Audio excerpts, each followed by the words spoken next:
하나님 말씀 같이 보겠습니다. 열왕기하 20장입니다. 오늘은 12절에서 19절까지 있는 말씀을 다 함께 보겠습니다. 열왕기하 20장 12절에서 19절. 그때 발라단의 아들 바벨론의 왕 브로닥 발라단이 히스기야가 병들었다함을 듣고 편지와 예물을 그에게 보낸지라. 히스기야가 사자들의 말을 듣고 자기 보물고의 금은과 향품과 보배로운 기름과 그의 궁궐과 창고의 모든 것을 다 사자들에게 보였는데 왕궁과 그의 나라 안에 있는 모든 것 중에서 히스기야가 그에게 보이지 아니한 것이 없더라. 선지자 이사야가 히스기야 왕에게 나와 그에게 이르되 이 사람들이 무슨 말을 하였으며 어디서부터 왕에게 왔나이까? 히스기야 이르되 먼 지방 바벨론에서 왔나이다 하니 이사야가 이르되 그들이 왕국에서 무엇을 보았나이까 하니 히스기야가 대답하되 내 궁에 있는 것을 그들이 다 보았나니 나의 창고에서 하나도 보이지 아니하는 것이 없나이다 하더라. 이사야가 히스기야에게 이르되 여호와의 말씀을 들으소서. 여호와의 말씀이 나를 이르르니 왕궁의 모든 것과 왕의 조상들이 오늘까지 쌓아두었던 것이 바벨론으로 옮긴 바 되고 하나도 남지 아니할 것이요 또 왕의 몸에서 날 아들 중에서 사로잡혀 바벨론 왕궁의 환관이 되리라 하셨나이다 하니 히스기야가 이사야에게 이르되 당신이 전한 바 여호와의 말씀이 선하나이다 하고 또 이르되 만일 내가 사는 날에 태평과 진실이 있을진데 어찌 선하지 아니하리요 하니야. 아멘. 크리스찬 삶은 세상에 노출되게 되어 있습니다. 그것이 크리스찬 삶의 본성이기 때문입니다. 그래서 예수님께서도 산상수훈에서 크리스찬 삶을 산 위에 동네로 비유를 하신 적이 있습니다. 숨길 수 없다는 뜻이죠. It cannot be hidden. 우리의 모든 삶, 우리가 무엇을 믿는지 어떻게 사는지가 다 노출되게 되어 있는 것입니다. 그러므로 우리가 세상 사람들에게 감동을 주고 영적 임팩트를 주려면 바른 것을 보여줘야 하는 것입니다. 예컨대 우리가 가진 물질적인 분야, 화려한 삶을 보여줄 때 그것 때문에 감동받을 사람들은 많지 않습니다. 왜냐하면 세상 사람들도 그런 것들은 가지고 있기 때문이죠. 아니 어쩌면 우리보다 훨씬 더 많은 것을 소유하고 있을지도 모릅니다. 우리가 돈이 많다고 하더라도 유명 재벌이나 빌 게이츠보다 더 많겠습니까? 우리가 아무리 똑똑하다고 하지만 스티브 잡스 같은 사람보다 더 탁월할 수가 있겠어요? 그러므로 우리가 진실로 세상 사람들에게 어떤 종류의 임팩트를 주려면 세상은 갖지 못했지만 우리가 가지고 있는 것을 보여줘야 하는 것입니다. 예컨대 참된 사랑입니다. 복음의 진리죠. 순결함과 정직함을 보여주는 것입니다. 우리가 작지만 진실된 삶을 보여줄 때 세상이 감동을 받게 되고 우리 때문에 변화가 일어나게 되는 것입니다. 기억하실지 모르지만 한때 미국을 휩쓸었던 신선한 남성 운동이 있었습니다. Promise Keepers라고 하는 운동, 우리가 PK 운동이라고 부르기도 합니다만은 이것은 1990년에 콜로라도 대학의 풋볼 코치였던 빌 맥카튼이라는 사람이 해서 시작된 운동입니다. 물론 지금은 조금 다른 형태로 사역이 진행되고 있긴 합니다만은 여전히 중요한 Evangelical Church Movement, 아주 훌륭한 크리스천 운동의 하나라고 할 수가 있습니다. 이 운동이 추구하는 7가지 약속, 7 Promise가 있는데요. 핵심은 이것입니다. 그리스도 안에서 정직한 삶을 이끌고 가족과 교회와 이 사회를 강하게 만들며 살자고 하는 것입니다. 그래서 이 운동의 키는 integrity, 진실성입니다. 실제로 이런 일이 있었습니다. 언젠가 인디애나폴리스에 있는 휴지얼 돔이라는 장소에서 6만 2천 명의 프라미스 키퍼스들이 모인 적이 있습니다. 그때 입추의 여지도 없이 꽉 들어선 사람들 틈바구니에서 한 소년이 핫도그 한 개를 샀습니다. 아시다시피 핫도그에는 겨자를 채 맛이 있지 않습니까? 문제는 겨자통이 통로 저 끝에 있는 것입니다. 그 많은 사람들 사이를 비집고 거기까지 갔다 오는 것은 불가능했습니다. 그래서 소년이 핫도그를 옆 사람에게 건네주며 머스타드 플리즈, 겨자를 부탁합니다 부탁을 했어요. 그랬더니 그 옆 사람이 옆 사람에게 전달해 줍니다. 또 그 사람이 받아서 옆 사람에게 전달해 주면서 핫도그는 군중 속으로 사라지고 말았습니다. 이것을 보고 있던 판매원이 꼬마 소년에게 말했습니다. You stupid, 이 바보야. 아마도 다시는 저 핫도그를 너는 보지 못할 거야. 저 많은 사람들 손으로 들어간 핫도그가 어찌 다시 너의 손에 돌아올 것이라고 믿는가? 그때 소년이 이렇게 대답을 했습니다. Don't worry, 염려하지 마십시오. 이 사람들은 모두 크리스찬들입니다. 나는 이분들의 정직성을 믿습니다. I believe in their integrity. 그랬는데요, 진짜로 몇 분 뒤에 그 핫도그 위에 겨자가 곱게 발라져서 돌아왔다고 합니다. 만일 우리나라 잠실구장에서 이렇게 했다면 어떻게 됐을까요? 어느 배 들어갔을지 모를 것입니다. 여러분, 어린아이 핫도그 하나, 정말 하찮은 것일 수도 있겠지만 그 작은 것 하나라도 이처럼 정직하게 다룰 수 있는 정신, 여기에 진정한 크리스찬 삶의 특징이 있다고 하는 것입니다. 오늘 우리 기독교가 신용을 잃어버리고 교회가 빛을 발하지 못하는 이유는 물질이 없고 권력이 없어서가 아닙니다. 정말 보여줘야 될 것을 보여주지 못하기 때문이죠. 포악된 세상 것을 자랑하지 말고 작지만 진실을 보여준다면, 비록 우리의 삶의 넉넉하진 못해도 예수님의 사랑과 참된 복음의 능력을 보여준다면 저는 크리스천 삶에 미치는 영향이 분명히 아름다울 것이라고 생각합니다. 오늘 여러분과 저는 과연 무엇을 보여주며 이 땅을 살아가고 있는지요? 우리가 정말 무엇을 보여줄 때 세상이 감동을 받고 변화를 받을 수가 있을지, 오늘같이 봉독한 본문을 중심으로 이 문제를 함께 정리해 보려고 합니다. 오늘같이 봉독한 본문에 보시면 정말 보여줘야 할 것은 보여주지 않고 엉뚱한 것을 자랑했기 때문에 책망받았던 히스기야 왕의 케이스가 소개가 되어 있습니다. 지금까지 우리가 보아왔던 히스기야의 삶은 훌륭하고 아름다웠죠. 오죽했으면 열왕기하 18장 3절에서 그의 조상 다윗의 모든 행위와 같이 여호와께서 보시기에 정직히 행하였다고 평가를 했겠습니까? 그랬던 히스기야가 오늘 본문에 와서 한 가지 결정적인 오점을 남기게 됩니다. 12절입니다. 그때 발라단의 아들 바벨론의 왕 브로닥 발라단이 히스기야가 병들었다함을 듣고 편지와 예물을 그에게 보낸지라. 20장에 보면은 그때라는 표현이 두 번 나옵니다. 1절에 보면 그때가 나오는데 그때는 산헤립의 침공을 물리친 때를 말하는 것입니다. 오늘 본문인 12절에서 또 그때가 나오는데 이것은 죽음의 질병을 물리친 후를 말합니다. 이 둘 다 굉장한 믿음의 사건이죠. 히스기야는 외적인 위기도 믿음으로 감당을 했고 육신에 찾아온 질병의 위기도 믿음으로 잘 이겨냈습니다. 그랬는데요, 이 성리를 한 직후에 문제가 생기기 시작한 것입니다. 히스기야 이름이 열국 가운데 알려지기 시작했어요. 역대하 32장 23절 말씀에 하면은 히스기야가 모든 나라의 눈에 존귀하게 되었더라. He was highly regarded by all nations. 주변에는 모든 열국들 가운데에 그의 이름이 존귀하게 높아지게 된 것입니다. 그래서 많은 열국들이 그에게 예물을 보내오기 시작했어요. 그 중에 하나가 바벨론이었습니다. 발라단의 아들 바벨론의 왕 브로닥 발라단이라는 사람이 히스기야에게 사신을 보내서 예물을 보내고 친서를 보낸 것입니다. 역사를 공부하신 분들은 아시겠지만 여기에 나오는 바벨론은 신바벨론이죠. 이 고대 바벨론은 주전 18세기경에 존재했던 메소포타미아 최대의 제국을 말합니다. 어떤 학자들은 주전 21세기부터 바벨론 제국이 있었다 그렇게 주장하기도 하지만 실제로 제국이 된 것은 주전 1792년 함무라비라고 하는 사람이 왕이 되면서부터입니다. 그분은 법전을 만들었고 육시진법을 개발해서 명성을 떨쳤던 그런 왕이죠. 그런데 함무라비가 죽은 후에 히타이트 족속에게 멸망을 하고 역사에서 사라지는 듯 하다가 주전 8세기경에 다시 일어난 것입니다. 그래서 이것을 우리는 신바벨론 제국, 니오 바벨로니안 엠파이어라고 부르는 것입니다.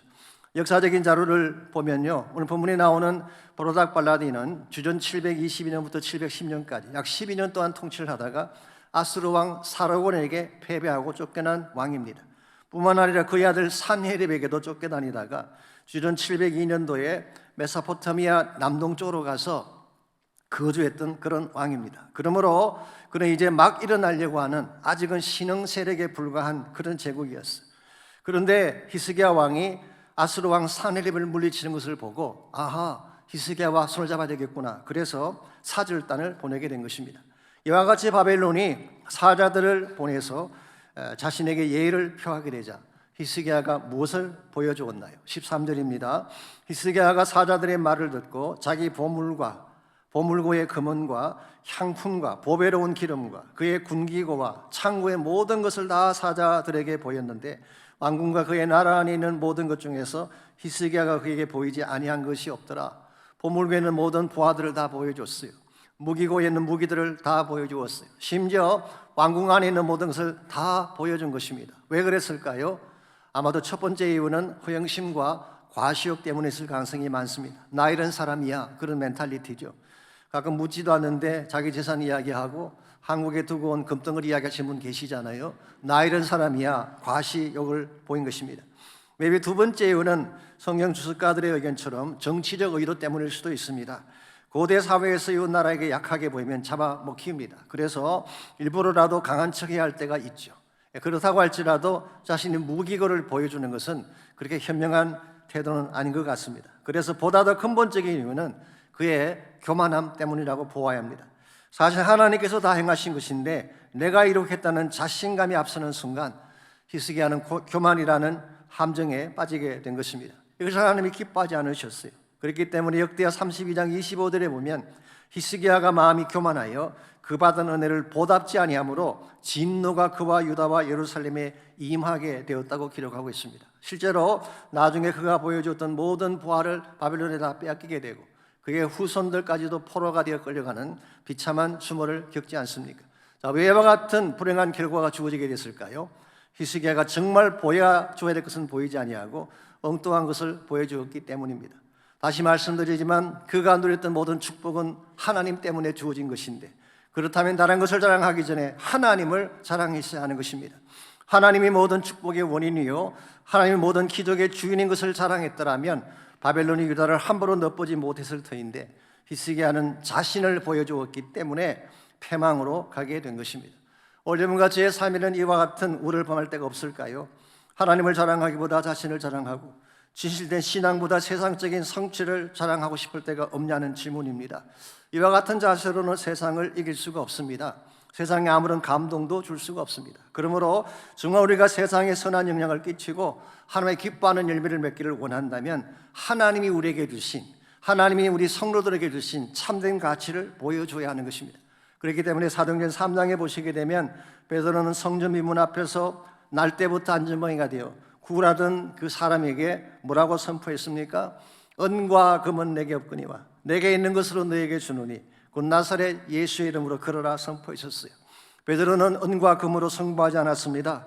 그 모든 것보다 훨씬 더 값진 그리스도의 이름을 그 사람에게 준 것입니다. 그 결과 수많은 은금을 다 동원해도 고치지 못할 40년간의 그 질병이 치료받게 되고 뛰며 구르며 하나님을 찬양하게 된 것입니다.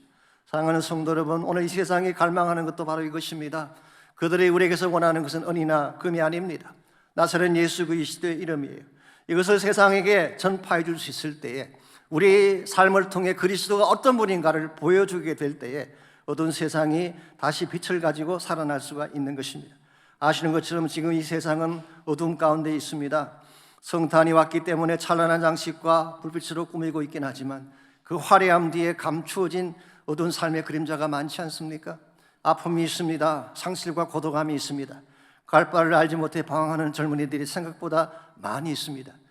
뉴스를 보신 분들은 아시겠지만 지난 주일 랍 라이너라고 하는 유명한 헐리우드의 거장이 부부가 살해당하는 사건이 일어나지 않았습니까? 이 사람은 감독이면서 제작가인 정말 우리가 아는 수많은 작품들을 제작했던 그런 사람입니다. 해리가 셀리를 만날 때 혹은 A Few Good Men이라고 하는 영화 혹은 기억하시는 세트랩 잠을 이루는 밤 이와 같은 유명한 영화를 만들고 정말 헐리우드의 거장이었어요. 거대한 집에 살고 있는 사람인데요. 지난 주일 부부가 비참하게 살해를 당했습니다. 그를 죽인 자가 누군지 아십니까? 그의 아들 릭 라이너였어요. 이 아들은 어릴 때부터 젊었을 때부터 마약의 중독자가 되고 자살 충동을 느끼는 사람이고 조현증을 앓는 그런 아들이었습니다. 화려한 헐리우드의 불빛 아래 어두운 삶의 그림자인 것을 누구도 부인할 수가 없습니다. 이와 같이 어두운 세상 가운데에 참된 생명의 빛을 주려면 세상은 갖지 못했지만 하나님이 여러분과 제게 주신 것을 그들에게 보여주어야 하는 것입니다. 이 어두운 세상 속에 하나님이 기뻐하는 참된 영향을 끼치려면 과연 우리가 무엇을 보여주어야 할까요? 오늘 본문에 소개된 히스기야의 케이스를 통해서 정말 이 세상을 아름답게 만들기 위해 우리가 보여주어야 될 참된 축복이 무엇인가를 함께 정리해 보려고 합니다. 어두운 세상에 선한 영향을 끼치려면 첫째로 하나님의 은혜를 보여줘야 하는 것입니다. 하나님의 은혜를. 은혜라고 하는 것은 하나님만이 주실 수 있는 값은 없지만 어떤 부하하고도 바꿀 수 없는 하나님의 역사를 말하는 것입니다. 이것을 보여줄 때 세상이 감동을 받고 변화를 받는 것입니다. 오늘 본문에서 히스기야는 보물 창고를 열어서 은과 금을 보여주었지만 또 무기고를 열어서 그에 가득 찬 칼과 창은 보여주었지만 하나님의 거룩한 성전은 보여주지 않았어요. 죄를 씻는 번제단과 그 가운데 임하신 하나님의 영광은 보여주지 않았습니다. 무엇보다도 향품과 보배로운 기름은 자랑하면서도 정작 자신이 위기에 처했을 때 무릎 꿇고 기도했던 기도의 저선은 보여주지 않았습니다. 정말 히스기야가 바로 되었더라면 다음과 같은 선포를 하는 것이 마땅했을 것입니다. 보십시오. 사내립이 물러간 것은 바로 내 기도를 들으시고 하나님께서 하신 일입니다. 내가 병들어 죽게 되었을 때 나를 살리신 것이 바로 하나님이었습니다. 나는 아무것도 아닙니다. 모든 것이 하나님의 은혜 때문입니다. 이렇게 선포했더라면 바벨론 왕이 감히 함부로 유다를 넘보지 못했을 터인데 그는 하나님의 은혜를 저버리고 자신이 주인공이 되려고 했기 때문에 결국 그의 삶도 붕괴되게 되고 그의 나라도 결과적으로 무너지게 된 것입니다. 오늘 여러분과 제가 조심해야 될 일이 여기 있습니다. 나의 나됨의 모든 것이 하나님 은혜 때문인데 이것을 망각한 채 나를 내세우려 하면 안 되는 것입니다. 우리가 정말 세상에 보여줘야 되겠다면 하나님이 무엇을 하셨는가를 보여줘야 돼요. 그래야 세상 사람들이 임팩트를 받고 변화를 받게 되는 것입니다. 하나님이 우리 삶 속에 행하신 수많은 일들이 있죠. 그 많은 일들 가운데 하나님 우리에게 행하신 최대 일이 무엇일까요? 저는 그것이 십자가 사건이라고 생각합니다. 십자가 하나님이 우리를 사랑하신 최대 사건이에요. 우리가 아직 죄인 되었을 때 아무 가치도 없는 우리를 위해 가장 거룩하신 하나님이 대신 죽어주신 사건이죠. 그러면 그것은 파격적이며 인간의 기대를 넘어선 초월적 사랑의 사건이라고 부를 수가 있습니다. 그렇기 때문에 찰스 웨슬리는 이렇게 노래했어. Amazing love, how can it be? 놀라운 사랑, 어떻게 그것이 가능합니까? That thou, my God, should die for me. 어떻게 나의 하나님이 나를 위해 죽으실 수가 있다는 것입니까? 나는 더러운 죄인인데 심판받아 마땅한 죄인인데 어떻게 고귀한 하나님이 나를 위해 죽을 수 있다는 고백이에요. 여러분, 이 십자가야말로 가장 파워풀한 능력이요 우리를 살리는 유일한 소망인 줄 믿습니다. 십자가 안에 우리 모두가 갈망하는 생명이 있어요. 십자가 안에 우리 모두가 갈망하는 사랑이 들어있습니다. 십자가 안에 참된 치유와 회복이 들어있는 것입니다. 그렇기 때문에 사도 바울은 갈라디아서 6장 14절에서 내게는 우리 주 예수 그리스도의 십자가 외에 결코 자랑할 것이 없다고 선포한 것입니다. 솔직히 말씀을 드려서 바울이 왜 자랑할 것이 없었겠어요? 그는 최고 학벌 출신 아닙니까? 가말리엘 문화에서 친히 공부했던 최고의 율법학자였습니다. 최고 권력까지 올라갔던 인물이었어요. 최고 가문 출신으로 엘리트 중에 엘리트였습니다. 그럼에도 불구하고 그는 그 모든 것들을 배설물로 여겼어요. 이유가 뭘까요? 인간이 소유한 그 무엇도 십자가와 견줄 수는 없기 때문인 것입니다. 우리가 이 사실을 바로 안다면 정말 이 세상에 보여줘야 될 참된 가치는 예수 그리스도의 십자가입니다. 이것만이 어둠 속에 있는 사람들에게 빛을 주고 소망을 줄 수 있기 때문에 이와 같은 십자가를 위해 지금부터 2000년 전에 이 땅에 오신 것이 바로 성탄 사건인 것입니다. 우리가 성탄을 맞이해서 이 십자가 정신을 알지 못한다면, 이 십자가 정신으로 살아내지 못한다면 성탄의 진정한 의미를 이해했다고 말할 수가 없습니다. 지난 금요일 저녁에 우리 모두가 라티문 성경에 대한 영상을 보았습니다마는 라티문이라는 선교사, 원래 본명은 샬롯테 딕스 라티문입니다. 이 샬롯테라는 이름은 우리 젊은 베르트리의 슬픔이 나오는 샬롯테, 롯데라는 상표 이름이 여기서 왔다 그러죠. 이분은 저희 교단에서 파송된 최초의 여성 선교사입니다. 이 사람은 버지니아의 부잣집에서 성장한 자매예요. 1860년대에 대학에서 마스터즈 디그리를 딸 정도라면 대단한 집안 출신이라고 할 수가 있습니다. 그녀는 일찍이 라틴어, 프렌치, 이탈리 말, 또 헬라 말, 스페니시 많은 언어를 구사하는 링귀스틱 지니어스로 알려져 있습니다. 만약 그가 미국에 그냥 살았더라면 교수를 했거나 좋은 집안과 결혼해서 잘 먹고 잘 살았을 것입니다. 그랬는데요, 그는 영적 대각성 운동이 났을 때 존 보로더스라고 하는 우리 남침내 신학교를 설립하신 분입니다. 그분의 복음을 듣고 중국 선교를 결심하게 됐어요. 그 당시 중국 내륙의 삶은 형편없었습니다. 가뭄으로 굶주려 죽는 자가 비일비재했고 전염병으로 죽어가고 부모 없이 떠드는 고아들이 그리마다 넘쳐나고 있었어요. 그녀는 바로 이런 곳에 가서 1873년도에 가서 40년 동안 사역을 하다가 1912년 12월 24일 크리스마스 이브에 일본의 고베항에서 세상을 떠났습니다. 그녀는 가진 모든 것을 다 나누어 주고 정작 본인은 먹을 것이 없어서 영양실조로 세상을 떠났다고 합니다. starvation. 그녀가 그곳에 도착했을 때 체중이 50파운드가 안 나갔다고 말하고 있어요. 왜 이렇게 사람은 했을까요? 달리 살 수 있는 길은 없었을까요? 그녀의 대답은 다음과 같습니다. 얼마나 더 많은 수백만의 사람들이 예수 이름을 듣지 못한 채 영원 속으로 떨어져야 한다는 말입니다. How many million more souls are to pass into eternity without having heard the name of Jesus? 수많은 수백만의 더 많은 사람들이 예수님을 듣지 못한 채 영원한 멸망의 구렁텅이로 떨어지고 있는데 If I had 1,000 lives, 나에게 만일 1,000번의 삶이 주어진다면 I'll give them all for the women of China. 나에게 1,000번의 삶이 주어진다면 나는 그 모든 삶을 중국에 있는 여인들을 위해 드리고 싶습니다. 이유가 뭔지 아십니까? Because my Lord had done it for me.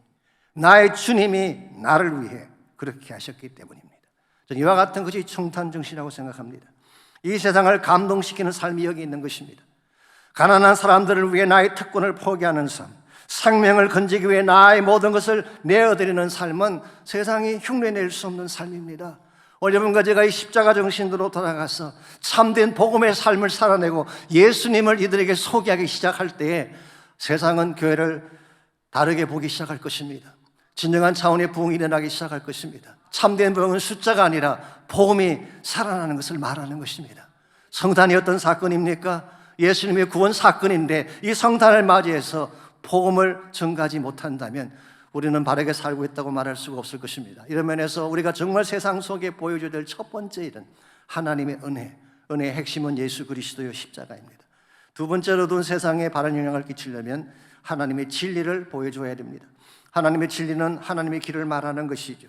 진리의 말씀을 통해 바른 위치로 돌아올 때 우리가 세상에 바른 영향을 끼칠 수가 있다는 뜻입니다. 오늘 본문에서 히스기야가 잘못된 것을 보여주었을 때 그때 그에게 찾아와서 말씀을 선포한 사람이 있습니다. 그 사람이 바로 이사야였습니다. 저는 이사야 같은 인물이 히스기야 옆에 있었다는 것은 히스기야의 삶에 있어서 대단한 축복이라고 생각합니다. 히스기야는 성장하는 과정에서도 이사야가 있었기 때문에 바른 신앙을 가질 수가 있었고요. 지금 실수를 했는데 실수했을 때도 이사야 같은 사람이 와서 말씀으로 그를 커렉터 시켜준 것입니다. 이게 큰 축복이죠. 여러분 곁에도 이런 사람이 있어야 됩니다. 그저 밥이나 같이 먹고 노닥거리며 노는 친구가 아니라 말씀으로 나를 세워줄 친구, 이런 친구가 있어야지 혹시 잘못된 길로 갔더라도 다시 본 궤도로 돌아올 수가 있는 것입니다. 그렇기 때문에 시사들 15절을 보시면은 히스기야가 실수했을 때 이사야가 그를 찾아갔어요. 도대체 그들이 무슨 말을 했으며 당신이 무엇을 보여주었습니까? 그때에 그가 자기가 가진 모든 것을 다 보여주었다고 말씀을 하는 순간 16절을 보십시오. 이사야가 뭐라고 했나요? 이사야가 히스기야에 이르되 여호와의 말씀을 들으소서. You listen to the word of the Lord. 여호와의 말씀을 들으십시오. 그는 그냥 충고한 것이 아닙니다. 하나님 말씀을 가지고 그를 책망한 것이죠. 그 말씀이 바로 17절과 18절에 기록된 내용. 바벨론의 모든 것을 빼앗기고 잃게 될 날이 온다는 말씀을 했습니다. 이 말씀을 선포해야지 히스기야가 다시 진리로 돌아올 수 있기 때문에 실제로 역대하 32장 26절에 보면은 히스기야가 이 말씀을 듣고 마음의 교만함을 뉘우쳤다고 했습니다. 여기서 뉘우쳤다는 말은 회개했다는 것입니다. 그래서 비록 잘못 갔지만 말씀을 듣고 다시 진리로 돌아왔을 때 그는 그의 생애 가운데는 심판이 일어나지 않는 그런 하나님의 은총을 누리게 된 것입니다. 오늘 여러분과 제 삶도 동일합니다. 우리가 진리를 떠나가면 인생의 궤도를 떠나게 되어 있습니다. 궤도를 벗어나는 순간 인생은 곤두박질 치게 되는 것입니다. 그러므로 정말 인생이 바르게 진행되기를 원한다면 말씀 안에서 나를 점검하고 말씀을 가슴에 품고 살아갈 때 우리 인생도 건강하게 진행이 되지만 우리를 통해 세상 사람들에게 바른 진리를 보여줄 수 있게 되는 것입니다. 그래서 요한복음 8장 31절 32절에 보면 예수님께서는 참된 제자의 특징을 소개하면서 이렇게 말씀하셨어요. 그러므로 예수께서 자기를 믿은 유대인들에게 이르시되 너희가 내 말에 거하면 참 내 제자가 되고 진리를 알지니 진리가 너희를 자유롭게 하리라. 너희들이 진정한 나의 제자가 되기를 원하느냐? 그럼 내 말에 거해야 된다. 말씀에 너희들의 삶을 이끌고 말씀 이끈 대로 살아가야 돼. 그렇게 하면 말씀의 진리가 모든 속박에서 너희를 자유케 하리라. 이와 같은 것이 참된 제자의 특징이고 이것이 오늘날 하나님이 기뻐하시는 참된 크리스찬의 모습이라고 할 수가 있습니다. 그런데 만일 여러분과 제가 이 진리를 떠나게 된다면 그때는 세상에 조롱거리가 되고 마는 것입니다. 언젠가 제가 유튜브에서 낭만 논객이라는 프로를 본 적이 있습니다. 김동길 교수님이 살아계실 때 그 프로에 늘 출연을 하신 것으로 기억합니다마는 한 번은 사회자가 거짓말하는 사람들에 대한 주제를 내놓았어요. 그러면서 세상에서 가장 큰 거짓말은 평생에 한 번도 거짓말 해보지 않았다는 거짓말이래요. 그 말을 들은 김동길 교수가 자신이 들어본 가장 인상적인 거짓말은 이것이다. 그리고 소개했어요. 기도하는 입으로 어찌 거짓말을 하겠습니까? 우리가 흔히 쓰는 말인데 참 무서운 이야기죠. 우리 크리스찬 삶의 위선을 비꼬는 말입니다. 여러분 가족 이런 조롱거리가 안 되려면 정신 차려야 되는 것입니다. 말씀대로 살아야 돼요. 말씀 이끄는 삶을 살아고 말씀 안에 있는 진리를 보여줄 때에 세상이 우리를 함부로 대하지 못하고 바른 삶으로 갈 수 있는 거예요. 요즘 성탄의 계절을 맞이해서 동방박사에 대한 이야기가 많이 등장하고 있습니다만은 동방이라고 하는 것은 페르시아 지역을 말하는 것이죠. 박사라고 하는 것은 마고스라고 하는 헬라 말인데요. 별을 연구하는 일종의 천문학자를 지칭하는 말입니다. 그런데 이 박사들이 어떻게 베들레헴까지 올 수가 있었을까요? 사실 동방박사에 대해서는 오해가 좀 있습니다. 몇 가지 오해가 있는데요. 첫 번째 오해가 동방박사가 세 사람이라고 하는 오해. 박사들이 가져온 예물이 세 가지 종류였지 박사들의 숫자가 세 사람은 아닙니다. 그래서 오늘날까지도 이 동방정교에서는 박사들을 12명이라고 그렇게 부르고 있기도 합니다. 두 번째는 마국간에 와서 경배하는 장면이죠. 카드에 흔히 나오는 그림입니다. 마국간에서 경배하는 자들은 목자들이었지 박사들이 아닙니다. 이 박사들이 예수님께 도착했을 때는 최소한 태어나고 나서 2개월의 시간이 지난 때예요. 왜냐하면 마태복음 2장 11절에 보게 되면 집에 들어가서라고 했어요. 그래서 이 집이란 오이코스, 하우스를 말하는 것이 마국간이 아니에요. 뿐만 아니라 누가복음에 보게 되면 예수님과 그 부모들이 성전에 가서 결례식을 행하는 장면이 나오죠. 율법에 의하면 결례식은 여자아이가 태어났을 경우에는 산후 한 달 후에, 남자아이인 경우에는 산후 2달 후에 받도록 되어 있습니다. 그러므로 예수님과 그의 가족들이 결례를 받으러 갔다고 하는 것은 최소한 태어나고 나서 2개월 뒤인 것을 알 수가 있겠죠. 그런데 성경을 보시면 동방박사들이 방문하자마자 헤롯이 이들을 죽이려고 했기 때문에 즉시 애굽으로 도망을 갔다고 성경 기록합니다. 그렇다면 마태복음에서 애굽으로 갈 때는 이미 결례식이 끝난 후인 것을 알 수가 있죠. 그렇게 계산해 보면 최소한 박사들이 예수를 찾았을 때는 탄생하고 나서 2개월 이상이 지났을 때. 세 번째로 또 한 가지 정리해야 될 것이 있는데요. 그것은 동방 박사들이 별을 따라 산 넘고 물 건너 먼 길을 왔다고 하는 설명이죠. 이 별이 나타난 것을 보고 온 것은 맞습니다. 그런데 몇 개월을 달려오는 동안 계속 하늘에 별이 있었을까요? 아닐 가능성이 훨씬 더 많습니다. 마태복음 2장 9절과 10절을 보면 이렇게 기록이 되어 있어요. 박사들이 왕의 말을 듣고 갈새 동방에서 보던 그 별이 문득 앞서 인도하여 가다가 악이 있는 곳에 머물러 서 있는지라 그들이 별을 보고 매우 크게 기뻐하고 기뻐했더라. 자, 박사들이 헤롯 궁을 방문하고 이제 떠나려고 하는데 동방에서 보던 그 별이 다시 나타난 거예요. 그래서 문득 나타나서 이제는 베들레헴까지 그 박사들을 인도를 한 것입니다. 그렇기 때문에 그들이 별을 보고 기뻐하고 기뻐한 것입니다. 예컨대 계속 별을 따라왔다면 이제 와서 새삼스럽게 놀랄 필요가 있을까요? 그러므로 그들은 계속해서 별을 보고 왔다기보다는 다른 것을 따라온 것입니다. 그다음 무엇을 따르기까지 왔을까요? 결론은 이것입니다. 말씀을 따라온 것입니다. 민수기 24장 17절에 보시면은 한 별이 야곱에게서 나오며 한 규가 이스라엘에게서 일어나리라는 말씀이 나옵니다. 그런데 페르시아의 이분들이 살고 있을 때 누군가가 이 구약 성경 말씀을 전달해 준 거예요. 그 누군가가 누구일까요? 많은 성경학자들은 그 누군가를 다니엘이라고 보고 있습니다. 여러분, 다니엘은 바벨론 시들의 포로로 끌려갔지만 바사 시대까지, 페르시아 제국 시대까지 지혜자로 그곳에 있었잖아요. 이 다니엘이 그곳에 있으면서 뭘 했을까요? 성경 말씀을 가르쳤죠. 주변에 페르시아인들을 모아놓고 하나님 말씀을 가르쳤을 거예요. 그 말씀 중에 야곱에게서 별이 나온다는 이 말씀. 그러므로 이 별을 보는 순간 그들은 메시아 탄생인 것을 알고 말씀을 따라 그들은 그 먼 길을 달려온 것입니다. 우리는 여기서 중요한 사실 하나를 발견할 수가 있습니다. 우리는 흔히 하늘의 별과 같은 기적 보기를 원하지만 항상 그런 기적 같은 현상이 일어나는 것은 아닙니다. 기적은 나타날 수도 있고 보이지 않을 수도 있어요. 그러므로 우리가 하나님의 인도를 경험하기 위해 의지해야 될 것은 특별한 기적이나 찬란한 사건이 아니라 말씀이라는 사건이에요. 하나님의 기적이 그쳐버린 밤이 찾아올 수가 있습니다. 내 삶에 캄캄한 어두움이 찾아와서 홀로 들판을 지나갈 때가 있죠. 이와 같이 누구도 의지할 수 없고 앞을 보지 못할 때에 우리가 의지해야 될 것은 말씀밖에 없다는 거예요. 이 말씀의 길을 따라갈 때에 우리가 바른 삶을 향해 갈 수가 있고 말씀의 길이 도착하는 그곳이 바로 예수 그리스도가 계신 것입니다. 우리가 세상에 진정한 차원의 소망을 안겨주고 빛을 안겨주기를 원한다면 우리 자신들이 말씀 가운데 삶으로서 말씀의 주인공이신 예수님을 보여줘야 하는 것입니다. 그래야 세상이 변화받고 빛을 받게 되는 것입니다. 이런 의미에서 여러분과 제가 세상에 주어야 될 참된 가치는 첫 번째로 하나님의 은혜, 십자가와 사랑의 복음을 먼저 보여주어야 합니다. 두 번째 하나님의 진리죠. 진리의 말씀을 보여줌으로써 어둠 가운데 있는 그 영혼들을 주님께로 인도해야지 세상을 변화시킬 수가 있는 것입니다. 마지막 세 번째로 어두운 세상에 밝은 영향을 끼치려면 하나님의 비전을 보여줘야 합니다. 이것은 참된 꿈, 참된 소망을 말하는 것입니다.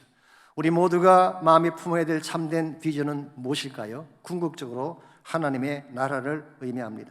자, 오늘 본문에서 히스기야는 보물을 모으고 은금과 향료를 쌓는 것이 나라를 지키고 부강하게 만드는 길이라고 생각을 했던 것 같습니다. 그 열심히 부하들을 모았어요. 그런데 17절을 다시 보십시오. 불과 100년도 채 지나지 않았어. 그가 쌓아두었던 모든 은금 부하가 다 어떻게 되었나요? 하나도 남지 아니할 것이요. 지금까지 모아두었던 조상 때부터 내려왔던 그 수많은 부하들과 은금 언젠가 하나도 남지 않을 때가 온다는 것입니다. 실제로 역사를 보게 되면 바벨론의 침공 앞에 그 모든 것을 다 빼앗기고 그리고 패망했던 기록이 성경에 나와 있지 않습니까? 자, 왜 이와 같은 일이 일어나게 된 것일까요? 짧은 안목으로 진짜 보아야 될 하나님의 비전을 보지 못했기 때문입니다.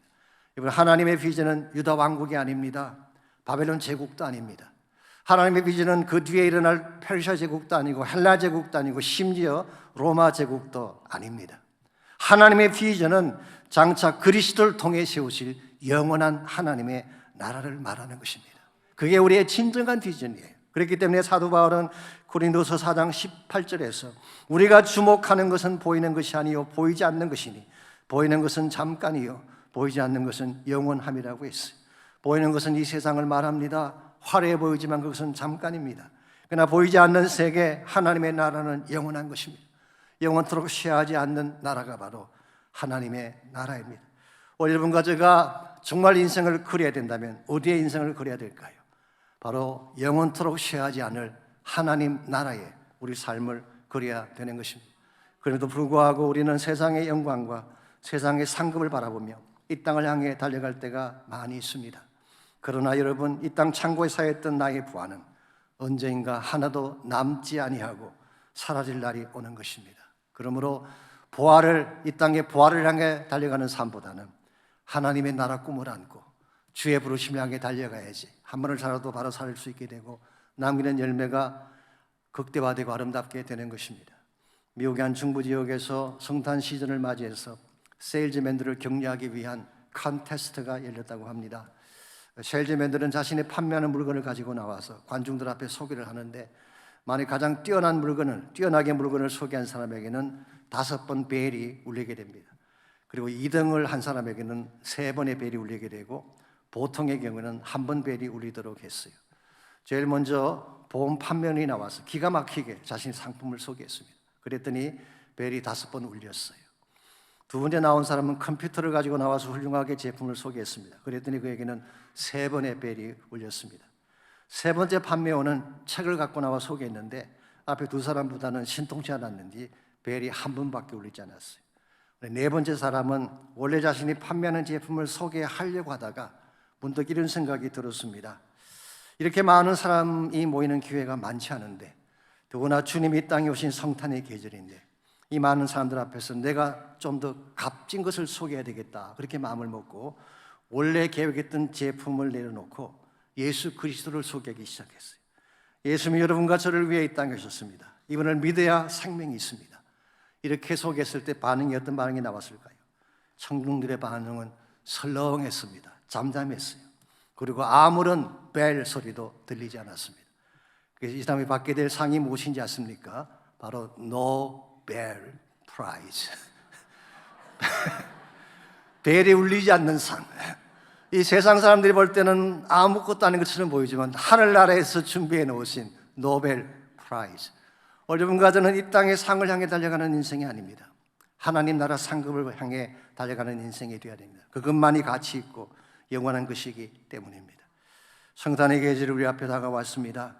겉으로 보기에는 밝고 화려해 보이지만 화려한 불빛 밑에는 아직도 어둠 속에 있는 사람들이 많이 있습니다. 아파하고 힘들어하며 홀로 고독한 밤을 지새는 분들이 생각보다 많습니다. 우리가 그들에게 보여줘야 될, 그들에게 나누어줘야 될 참된 축복은 무엇일까요? 바로 예수 그리스도입니다. 그분의 사랑과 진리의 복음을 나눠야 하는 것입니다. 왜냐하면 그분 안에만 참 빛이 있고 생명이 있으며 진정한 평화와 기쁨이 있기 때문입니다. 이분을 만나야 죄사함 받을 수가 있습니다. 이분을 만나야 영광의 아침이 동토하게 됩니다. 이분을 만나야 진정한 치유와 회복이 일어납니다. 그러므로 아직도 예수님을 내 마음 중심에 모시지 않은 분이 혹시 계신다면 내 마음의 문을 열고 이분을 꼭 초청하시기를 바랍니다. 여러분, 화려한 세상 불빛에 속지 마십시오. 참빛은 그리스도밖에 없습니다. 예수님 만나야지 우리 삶의 회복이, 생명이, 소망이 주어지게 되는 것입니다. 여러분, 함께 기도하기를 원하는데 기도할 때에 정말 예수님을 나의 마음의 구원자로 다시 영접하고 그분을 만나는 축복이 있도록 예수님을 영접하는 기도를 꼭 드리시기 바랍니다. 혹시 아직도 사망의 그늘에 갇혀 홀로 울고 있는 인생이 있다면, 아픔과 절망 속에서 아무도 도울 자가 없어서 신음하며 고통 속에 사는 자가 혹시 있다면 이 아침 예수 그리스도 앞으로 나오시기 바랍니다. 예수님은 여러분을 위해 이 땅에 오신 분입니다. 그분 만날 때에만 참 소망과 생명이 주어지는 것입니다. 여러분, 지금까지 무엇을 향해 달려오셨습니까? 세상의 부활을 찾기 위해 달려오셨나요? 세상 부활은 언젠가는 다 사라지게 되어 있습니다. 영원한 부활은 하나님의 나라입니다. 천국 부활을 향해, 하나님 나라 비전을 향해 살아갈 수 있도록 결단하고 헌신하고 나의 남은 생에 이 땅에 헛된 부활을 위해 사는 인생이 아니라 하나님 나라 영광을 위해 살아가고 싶습니다. 고백하고 헌신하고 결단하는 기도 드릴 수 있기를 바랍니다. 우리 다 같이 함께 우리 기도하겠습니다. 하나님 감사합니다. 우리를 사랑해 주셔서 예수님 이 땅에 보내주시고 예수 그리스도를 통하여서 참된 빛과 생명을 누리게 하신 것을 감사합니다. 하나님, 참으로 우리는 연약합니다. 미약합니다. 더럽습니다. 누추합니다. 예수님만이 우리의 소망인 것을 고백하오니 이 아침에 우리의 심령 가운데 주님 찾아와 주시고 우리의 누추한 마음 가운데 하나님이 임재해 주셔서 모든 어둠과 더러움의 권세는 떠나가게 하시고 예수님께서 우리 마음속에 주시는 새 생명과 평강과 기쁨이 가득 차게 하여 주시기를 원합니다. 세상 따라 살고 싶지 않습니다. 세상의 부활을 찾기 위해 살아가고 싶지 않습니다. 영원한 하나님 나라 외에 살아갈 수 있는 우리가 되게 하셔서 주님 다시 오실 때에 칭찬받고 주의 나라의 영원한 상급을 받는 우리 모두가 될 수 있도록 은혜를 베풀어 주시옵소서. 거룩한 밤 별빛이 찬란한데 거룩하신 우리 주 나셨네.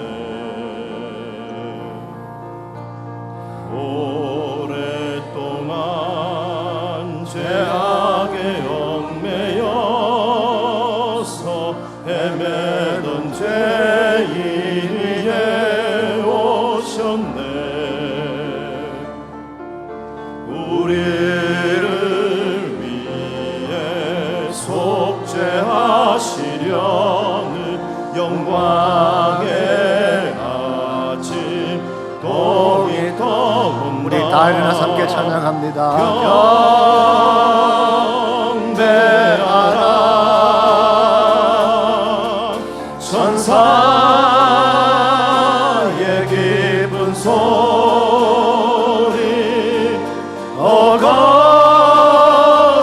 거룩한 밤 구주가 나신 밤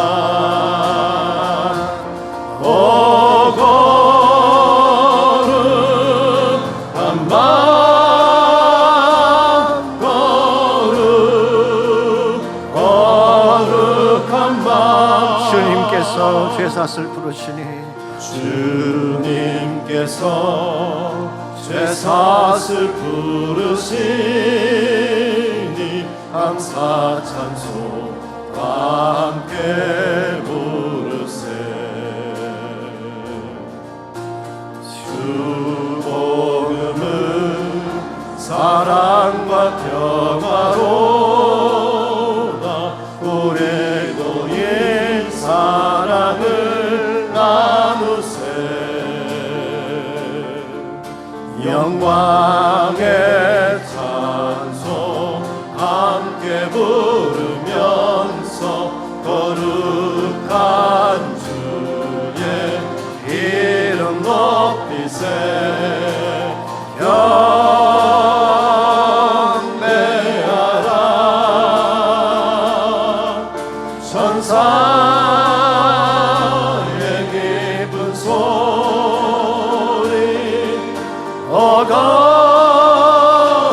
거룩한 밤 구주가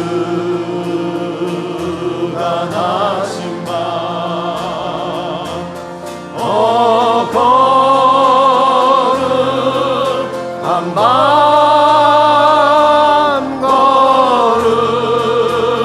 거룩한 밤 경배하라. 다시 한번 고백합니다. 경배하라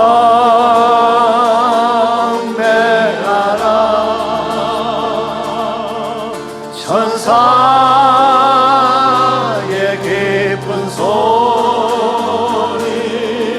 거룩한 밤 구주가 나신 밤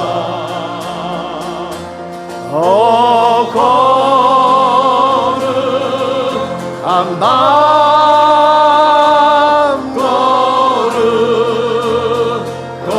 거룩한 밤. 하나님 감사합니다. 예수님 이 땅에 보내주셔서 죽을 수밖에 없는 우리 생명 살게 하시고 이 땅에 소망을 두는 인생이 아니라 영원한 하나님 나라를 소망 삼고 천국의 빛을 향해 나아가는 인생 되게 하신 것 감사합니다. 이 자리에 머리 숙인 사랑하는 형제자매 자매들 가운데 아직 예수님 만난 분이 혹시 계신다면, 아직도 어둠의 권세 가운데 홀로 신음하며 고통 가운데 사는 자가 혹 있다면 예수님 꼭 만나게 하시고 주님 가슴에 모시게 하셔서 이제 남은 생에 참빛과 생명과 평강 가운데 달려갈 수 있는 존귀하고도 아름다운 인생 되게 하여 주시옵소서. 이제는 우리 구주 예수 그리스도의 은혜와 하나님 아버지의 무한하신 사랑과 성령님의 충만한 임재하심이 예배를 마치고 돌아가는 모든 성도 한 분 한 분에게 그들의 가정과 삶의 터전과 자녀들과 자손들 위해 이제로부터 항상 함께 하시기를 우리 주님 예수님의 이름으로 간절히 축원하옵나이다.